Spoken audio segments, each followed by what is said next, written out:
I didn't come here for ghosts. I came for content. Northern Norway, late January. A small island that used to have 20 families and a fish processing plant. Now, it's just screeching gulls, wind-gnawed houses, and a single weekly ferry. Perfect. I pitched it as a mix of authenticity and survival. 1 week alone in a forgotten village north of the Arctic Circle. No Wi-Fi, no roads, just the sea. The kind of title that makes people click before they even finish reading. The ferry ride took 3 hours. The captain said maybe 12 words total. When he helped me carry the gear onto the dock, he stopped, squinting at the shoreline. Are you staying long? A week, I said. Shooting a thing. Documentary stuff. He didn't respond right away. Then, just don't go walking in the water. Tide remembers. I smirked. Is that a local saying or is it a threat? He didn't smile back. The house I rented sat near the northern edge of the village. 2 stories, boarded windows, and a porch half eaten by salt. Still had electricity, but no cell signal. Just enough heat to keep the cold from gnawing through my bones. The view was insane though. Mountain silhouettes across the water, dark cliffs, and that strange Arctic twilight that never really lets go of the sky. I set up my tripod in the upstairs bedroom and recorded the intro. Hey everyone, it's Marlo. I made it. This is definitely the creepiest place I've ever filmed, but also kind of peaceful. I think I might actually get used to this. I didn't mention the cold, or the way the floor creaked even when I stood still. The first night, the wind blew so hard I thought the roof would lift off. I didn't sleep much. Every sound felt exaggerated. Taps, groans, whistles through the cracks in the walls. Around 3 a.m, I heard dripping. Checked the sink, dry. Bathroom, dry. Then I noticed the front door was ajar. Just a sliver, like someone had stepped in or out and forgot to close it all the way. On day 2, I took the drone out. Flew it over the harbor, the abandoned plant, the shoreline, shot some moody B-roll of rusted boats and collapsed docks. The kind of footage that makes editors bite their lip and beg for more. Down at the beach, I found a boot. Old, leather peeled back like a dead thing. Inside, a hard lump I didn't want to touch. Looked like a stone. Or a bone. I left it. As I walked back, I swear I saw someone near the waterline. Just a flash. Tall figure. Maybe in oilskins. Walking into the surf. But when I looked again, the beach was empty. That night, I dreamt of water. Not drowning, not panic, just being under. Silt swirling, pressure on my chest, something heavy brushing past my leg, eyes in the dark, watching. When I woke, my socks were wet. On day 3, I found the journal. tucked in a cabinet beneath a pile of dish towels, like someone had tried to hide it without really hiding it.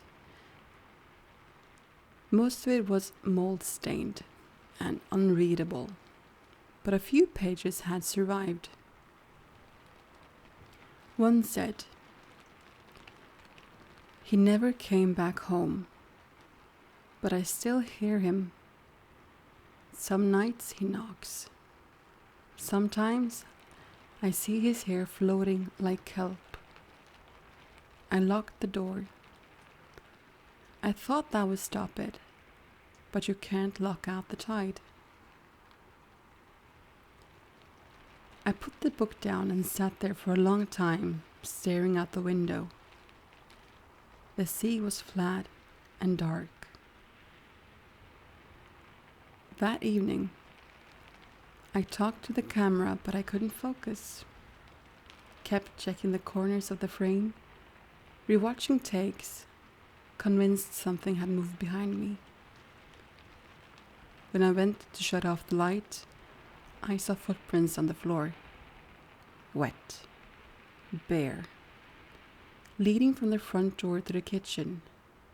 Then nothing. I didn't sleep. Day 4. The ferry didn't come. I wasn't surprised. The wind had picked up again. The kind of wind that howls like it wants inside your skin. I spent the afternoon reviewing the footage, frame by frame. In one of the drone shots from day 2, there was a man standing in the surf, not walking, just standing. His head turned up, looking directly at the drone. I didn't see it when I filmed, but it was there. Late that night, I heard the knock. I froze. Waited. Another knock. Same rhythm. I went to the window, peeled back the curtain. There he was. Not pressed to the door. Not hunched. Just standing like a guest. Tall, coat soaked and clinging to his frame. Hair hanging wet around his shoulders, tangled with seaweed. Eyes too pale, like fish belly pale. He looked up. I dropped the curtain and stepped back. The knock came again. I didn't answer. The next morning the sea was calm. I carefully opened the front door. No one there. But there was a line of wet footprints leading away from the porch and down the hill, back to the water. I packed my gear, told myself I'd leave it all behind. The footage, the drone, the brand deal. Screw it. The ferry wouldn't come for 3 more days. I thought about trying the emergency radio, but when I reached for it, it was wet. Everything was wet. My sleeping bag, my laptop, even the clothes I hadn't worn yet. The only dry thing left was the journal. I opened to the last page. It said, "He knocks when the tide is high. He waits when the tide is low." I opened the door once. That was all it took. That night, I didn't lock the door. When the knock came, I didn't move. Not at first. But after the 3rd round, I walked to the door.